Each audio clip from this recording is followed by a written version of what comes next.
It's another Manly Monday, and this Manly Monday, we are talking about something that's, to an extent, a response to some pretty heavy criticism I got for last week's video. I don't feel like it's fair criticism. I feel like it misses the point, but just because something's not fair doesn't mean it doesn't warrant a response.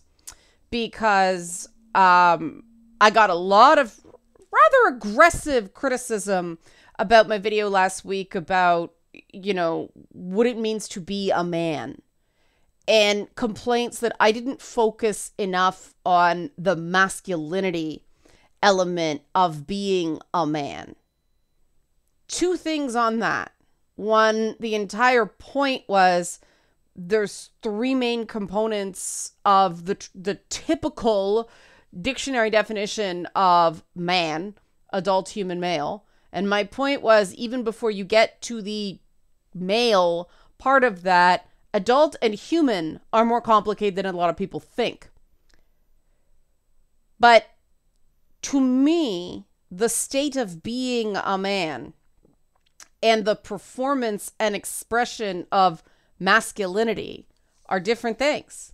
One is an identity, one is an expression and performance, and that matters because identities can't change when it comes to gender.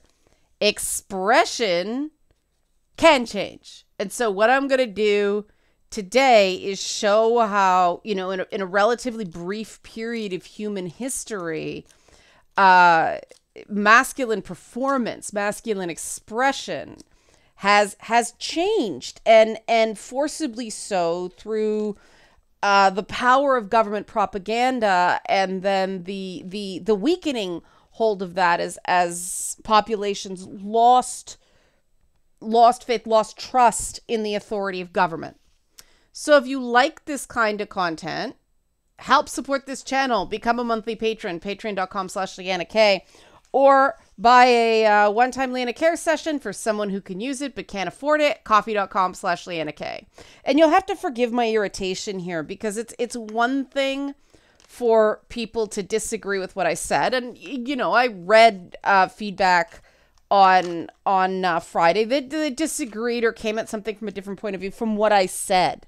But complaining about what I didn't say and going on at length is really not productive, because each of these videos I try to keep to under a half hour. I can't tackle everything.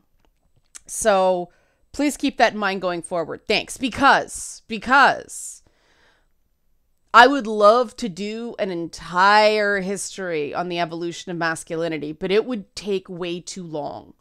So I am going to start in the post-war period, the World War II, through the Vietnam era, kind of into the 80s, extrapolating to what's happening today. It is not an entirely arbitrary starting point, but I mean, it's not the first major conflict that required the citizen soldier, but it was the Great War period, the World Wars period, was the first time that it involved the whole world, as opposed to regional conflicts like the American Civil War or the various wars between Britain and France. Okay, so the world wars created a very, very homogenized, deliberate form of masculinity. Before the wars, during the Victorian period, eccentricities were far more tolerated. It was a society designed to foster innovation, creativity, and inventiveness. The explosion in technological progress during the Victorian era correlates with a tolerance of people who were weird. Well, during wars, during world wars, tolerance of weirdness tends to take a dive, right? And so norms of all kinds became much more rigid fueled by very intense, like I said, propaganda campaigns. And so masculinity for the first time, in on this scale in human history became a very particular and contradictory combination of courage and bravery, which was always there. But then this combination of overt aggression and false stoicism. And I say false stoicism because some of the great Stoics, like Marcus Aurelius, were leaders at a time of war. But the constant performative aggression was not what it was. But I mean, Marcus Aurelius was a great Stoic. But if you actually read the Stoics are about the processing of emotions, not a repression of them, not this sort of outward, nothing bothers me, gonna pack down the emotion, gonna pack it down, feel nothing. It's a false stoicism. The whole keep calm and carry on thing. It's not real, and that matters. Because then World War II ended, and there was no longer the need for a civilian soldier, right? A citizen soldier. I keep getting that wrong. A soldier by nature is not a civilian. Citizen soldier. End of the 1940s, into the 1950s, all the propaganda around masculinity and femininity changes. Masculinity becomes defined by that, working class Joe dignity, the honor of entering the workforce, becoming a husband and a father, providing for your family, supporting them financially. That became what various governments around the world told people was the ideal man. The problem is large portions of society, especially in the US, were cut off from the ability to be an ideal man. Black Americans, for instance, could not access the GI Bill.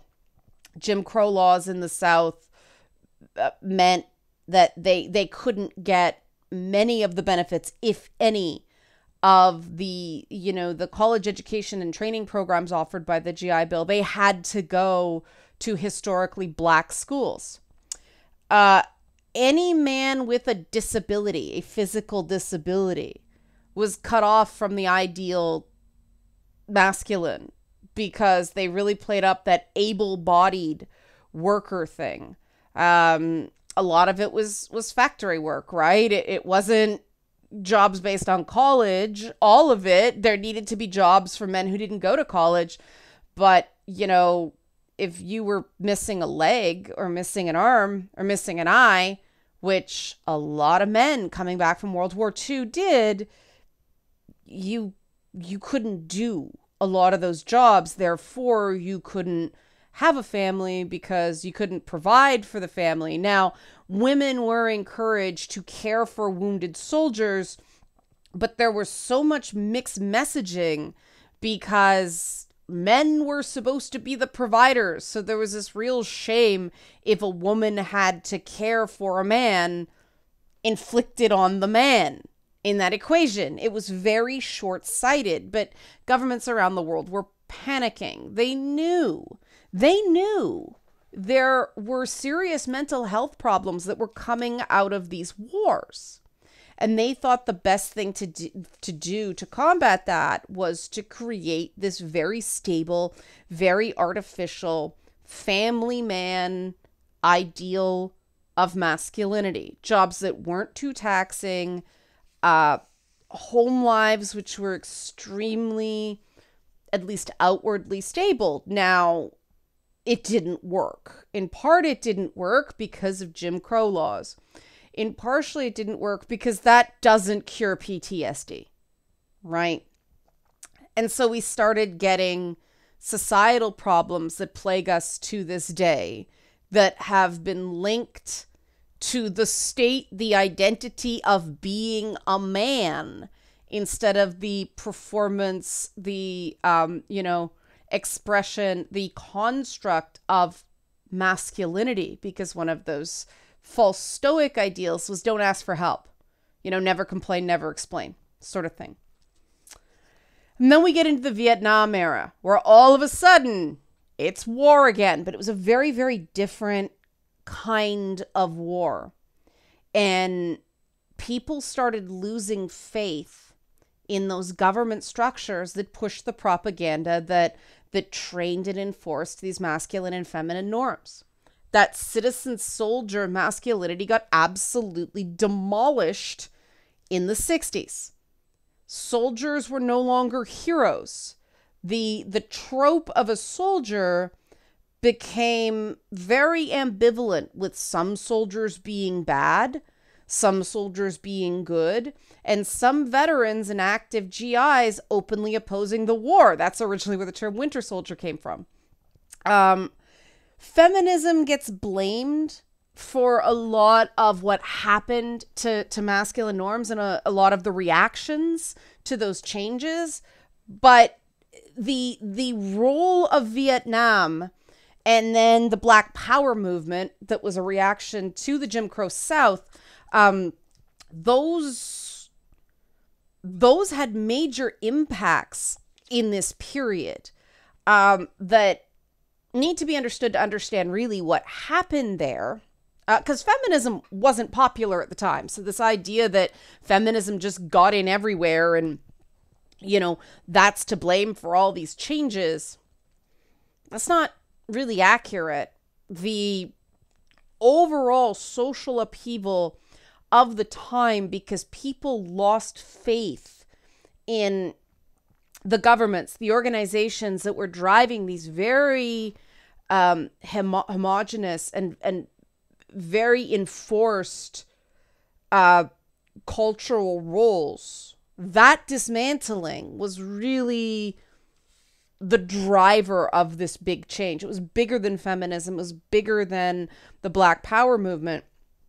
What ended up happening is all that aggression, all that, fighting virtues, they called them during the war period, got channeled into what I've seen called protest masculinity, which I think is interesting.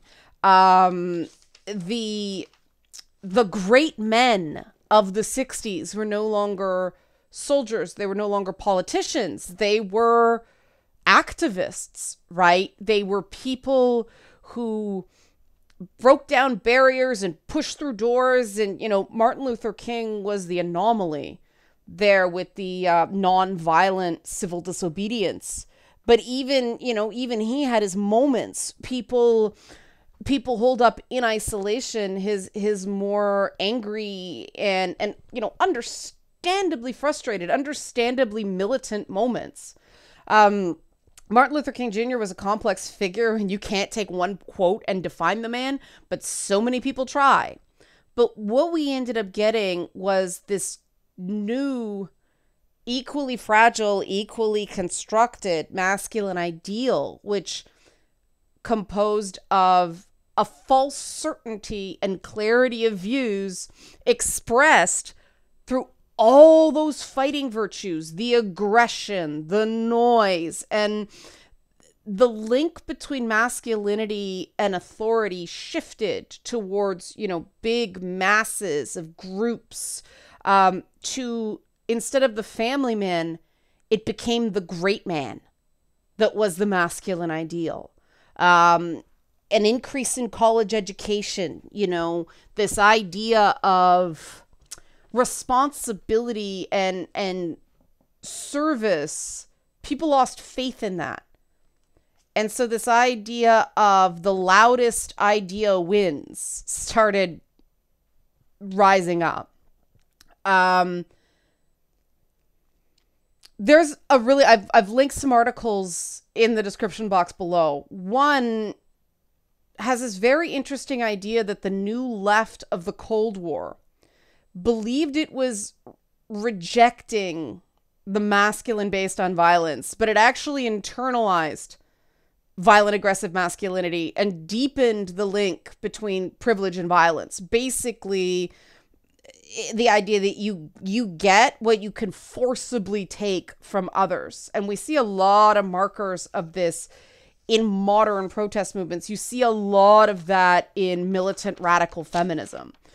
You see a lot of that in TERF movements, the very aggressive, in your face, loud form of activism that's trying to coerce and get people to submit instead of persuade. It's an interesting theory. I haven't had a lot of time to sit with it, but I'm just throwing it out there. You do see evidence of that being the case when even women's groups start adopting those fighting virtues as the norm. There was another phenomenon going on at the same time, and please don't get triggered by this. It's not what it sounds like at first. It's not what's been displayed or depicted, right? The phenomenon of prolonged adolescence was starting to come into play. Now, that doesn't mean adults that play games. Look at my background, right? I play video games, right? A lot. It was the idea that the necessity of a college education meant men, like nobody was getting married and starting families until later. And some people weren't getting married or starting families at all. I mean, there's this thing about comparing, racialized marriage rates. And people treat those as innate. They're not. Marriage rates and divorce rates are symptoms of cultures, not drivers of cultures. At least that's, from the anthropological framework that I come from, you look at what these things do for a society. The reason fewer black people than white people got married was because of that family provider structure that black men couldn't access, right? Well, that family structure, divorce rates started skyrocketing in the 60s because that fake, artificial family man forced conformity ideal of the 1950s was breaking down. It was inherently unsustainable, both financially, but also it doesn't cure PTSD. And so it isn't that violence, it isn't that domestic abuse is inherent to the identity of being a man. It's tied to gender performance. It's tied to what the men of the wartime era experienced, had to go through, and the help they did not get. So because the family man was no longer an achievable masculine ideal, it wasn't even one that the government could push forward anymore, because people didn't trust government propaganda thanks to Vietnam. Men became defined by their careers, not being a family provider. In the era of the 1950s, having a good working class job, it didn't matter what that working class job was, right? You were a family man. You went to work, you came home. The various factories, the various offices were fairly interchangeable. It was the providing for your family that mattered. That changed with the increase in college, with more white collar professions as opposed to blue collar jobs, so on and so forth. You see the shift? You see already how masculinity evolves. This is twice, 3 times in one person's adult lifetime. No wonder people can't keep up, right? And then that all fell apart, right? The greed is good 80s moved into the 1990s, and that was even before the whole subprime mortgage thing.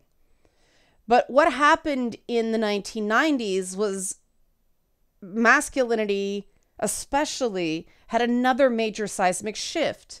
The HIV/AIDS epidemic caused LGBTQ plus people to begin to come out of subcultures and begin the process of normalization, right?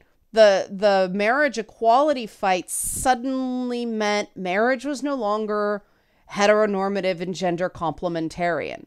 meaning marriage didn't have neatly defined roles based on woman's work and man's work, right? Because now marriage was between two adults, not between a man and a woman. Major, major, major shakeup of gendered frameworks. Meanwhile, prolonged adolescence got even longer. I mean, Japan, there was the whole lost decade going on. Increasingly, I mean, when I was in high school in the 1990s, we were told at least once a week, usually more so, there's not going to be any jobs for you when you get out into the working world because the boomers aren't retiring. The silver wave is coming. And then we're going to have automation and a whole bunch of other things. Get ready. Really awesome, motivational message to get as a teenager. But that's why the 90s were the era of grunge and apathy and really awesome hip hop. So prolonged adolescence got even longer because establishing that career got harder, and video games got blamed, but it wasn't video games. It was bigger cultural forces. Prolonged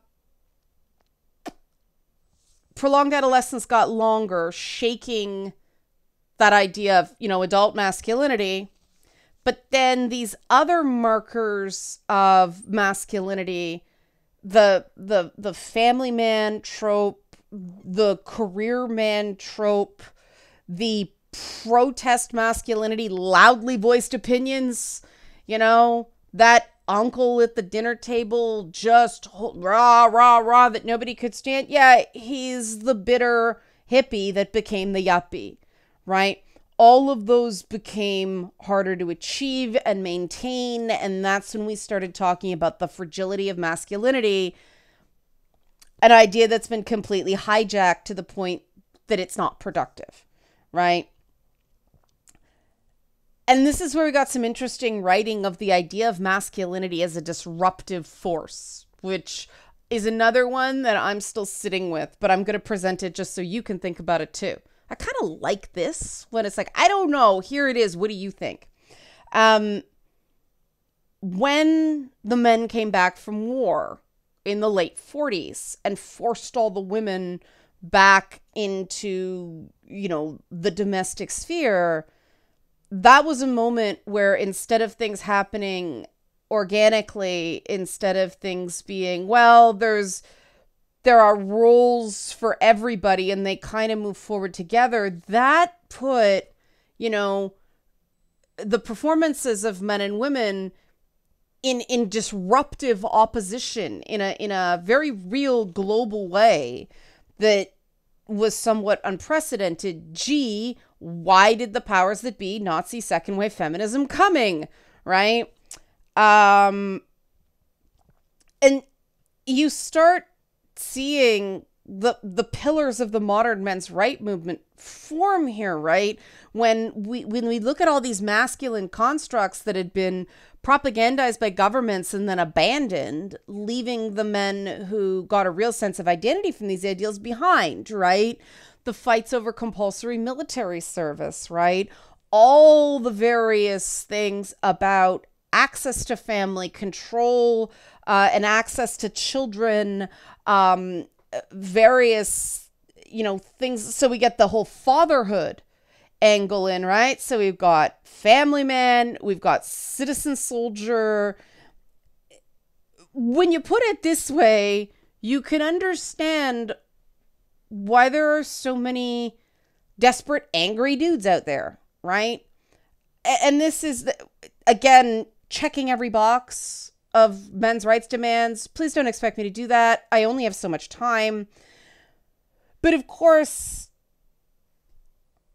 there's a disconnect, and this is part of why I think men's advocates often get rejected. And this isn't necessarily fair because it's complex and people don't understand what they're reacting to, but you've got the paradigms of the 50s, the family man, and then the, the citizen soldier stuff of the 40s and before that, but the methods used to communicate this stuff are protest masculinity of the 1960s and 70s is when the modern men's right movement really got going. When your preferred norms and morals are rooted in the 50s and your methods are rooted in the 60s, there's a dissonance there that causes people to not listen to you. Radical feminism has the opposite issue. You know, when you claim women should be equal, but you're communicating inherently, you know, that protest masculinity, you're using the language of protest masculinity to promote the feminine, people are going to go, something's not right here, and I can't put my finger on what. Just get away. I don't want to be yelled at. This is all very esoteric. So please sit with stuff like that a little bit before you have a knee jerk, because I'm trying to explain why you're having a knee jerk. Okay. Most people, hey, we're getting to us now. Most people are caught in all these conflicts, right? We live in an age now where the expectation that you're exceptional is now the average, which is complete contrast to the you know, enlisted man, the do your part for the war effort of the wartime, the working family, the middle class family of the 1950s, right? Even the people power protests of the 60s. Now everybody is expected to be a distinct and overachieving individual, just like everyone else, right? Average is a thing. No matter how society moves forward, most people will be average because that's what average means. If various governments aren't setting up the frameworks where an average person can have decent quality of life, we have problems. And this is, I believe, the true roots of this extended culture war that we're through right now. Because it's easy for governments and you know, various political parties to push social issues, to post these performative constructs on people as the reason everything is bad. So, you know, people don't look at the government screwing up, right? And this is exactly why modern masculinity is impossible, I maintain, to really talk about with precision. We all know masculinity is a thing, but it's actually a collection of things. And a lot of those things are inherently contradictory, right? This idea of being an individual, but then being part of all these collective units, your job, your family. Well, you judged as an individual, you judged as, you know, a member of those group frameworks. You know, men are expected to be, to some extent, still violent, at least aggressive, but then, and that false stoicism. How do you be aggressive and stoic? You know, and now it's, but we want you to talk about your feelings too. Well, how can someone be sensitive and aggressive and that fake stoic all at the same time? It's not possible. Then there's that prolonged adolescence problem of people are expected to be responsible at 18. You know, you're held responsible for your own actions, which is okay, fair. But society's going, you're an adult now, which isn't entirely true, because you're not self-sufficient until you're nearly 30, if you're lucky. I'm one of the rare ones that, you know, was a homeowner in my early to mid 20s-ish, because I was working in TV. You know, I know that's not normal. It's understandable why people are frustrated. It's understandable why all these problems are happening, right? It all goes back to that war period propagandized masculinity. And then the lifestyle of the 1950s that supported a shift in the propaganda, right? That lifestyle of the 1950s, they knew it was unsustainable at the time. And we have been living with the consequences of that collapse ever since. And here's my beginning of the solution. Okay, it's not a panacea. It's not a silver bullet. It's just a beginning. Because what happened there is the propaganda was all real man, not real man, proper man, not proper man, full man, not full man. That's what we got to do away with, right? Instead of it being, are you a real man or not? It's what kind of identity, performative example, role model, trope. Which one do you fit into most? Knowing it's not going to be perfect. You know, using masculinity and femininity as guides, not this test of your worth as a human. You know, people really misunderstood what I meant by rite of passage. Just, okay, you are this now, but it's a test everyone should be able to pass, instead of that exception being average now. That's a real problem. But we need a greater, this is when the whole representation matters thing comes in. And that's misused too. Because the whole reason representation matters is because we're still in this society that a lot of our media symbols, a lot of our media tropes come from that wartime propaganda. You know, Peggy Carter looks like Rosie the Riveter for a reason. So on and so forth. You know, Captain America has that look for a reason. The reason Bucky, the Winter Soldier, looks more like, you know, a Vietnam protester than a clean cut. There's a reason. Disney understands this stuff. Marvel before Disney. We need to go back almost to the way the Greeks and the Romans and the Vikings and so on and so forth, the pagan pantheons did it, where you have a bunch of gods and a bunch of goddesses. And they're all really different, both in look and behavior. And you have this choice of what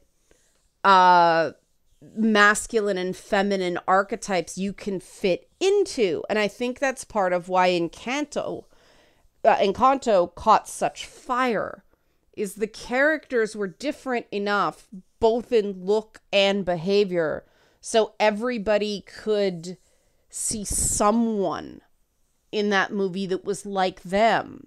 Unlike the standard Disney formula, which was the dad character, the mom character, the brother character, the sister character.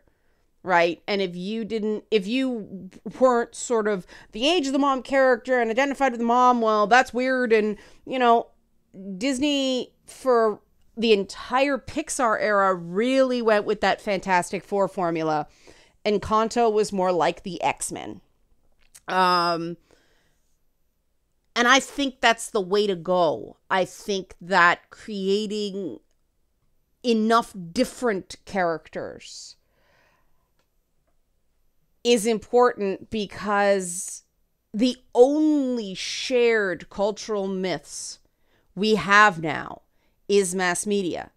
Because even government propaganda, let's face it, in order to catch the imaginations of 1/3 of the population, you have to alienate the other 2/3. Because you're either going the middle, the left, or the right, and you can only pick one. There's the messages are so oppositional that nobody can appeal to everyone anymore. Not even close. You're appealing to a minority with any message you attempt to target. And that's just fact. We're too polarized. And so there needs to be enough characters that different people can see themselves in. Not just by look. To me, the look of a character is the least important thing if there's enough variety, right? I mean, the characters I tend to identify with, you know, are guys like Ben Grimm and Hank McCoy. So the Thing from Fantastic Four and Beast from X-Men, right? The outcasts, the people treat like monsters, even though they're really smart and wise and cool and always seem to be there when you need them. But I don't look like either of those characters. Seeing yourself in a character and looking physically similar to a character are not the same thing. You know, I look a hell of a lot like Aloy. I don't act anything like her. But this is possible. This is achievable. And we do this by talking. So I'm really interested in what your feedback to this is, this little brief history lesson. Again, links below if you want to do further reading. It's just a beginning. There's so much to read on this subject. Help support this channel. Become a monthly patron. Patreon.com/LeannaK, or buy a one-time Leanna Care session for someone who can use it but can't afford it. Coffee.com/LeannaK. Thanks for watching.